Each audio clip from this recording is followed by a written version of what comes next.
এই দেখুন, প্রথমে কারি পাতাটা তুলে নিয়ে চলে এসেছি। আজকেরে বানাবো কারি পনির। আর আমি আগের থেকে এই পনিরটা কেটে নিয়েছিলাম। পাতাগুলো ভালো করে ধুয়ে নেব। এখন কড়াই তেল দিয়ে জিরে, ধনে, আদা, রসুন, পেঁয়াজ, টমেটো ভালো করে ভেজে নেব। মশলাটা এদিকে ঠান্ডা হতে দিয়ে ওদিকে আমি কারি পাতাটা বেটে নেব। তারপরে কড়াই তেল দিয়ে লবণ দিয়ে হালকা করে পনিরটা ভেজে নেব। ফোড়নের জন্য বেশ একটু তেল দিয়ে তেজপাতা, শুকনো লঙ্কা, গোটা জিরে ফোড়ন দিয়ে বেটে রাখা মশলাটা দিয়ে ভালো করে একটু কষে নিয়ে হলুদ, লবণ আর দিয়ে দেব লঙ্কার গুঁড়ো আর একটু জল দিয়ে ভালো করে কষে বেটে রাখা কারি পাতাটা দিয়ে আর একটু কষে নিয়ে জল দিয়ে দেব। ফুটে উঠলে ভেজে রাখা পনিরটা দিয়ে ভালো করে 2 মিনিট ফুটিয়ে নামানোর আগে চিনি আর গরম মশলা দিয়ে নামিয়ে নেব। এই দেখুন, দেখতে দেখতে পনির কারি কিন্তু আমার রেডি হয়ে গেছে।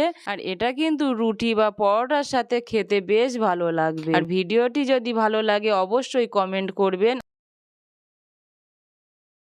অসাধারণ।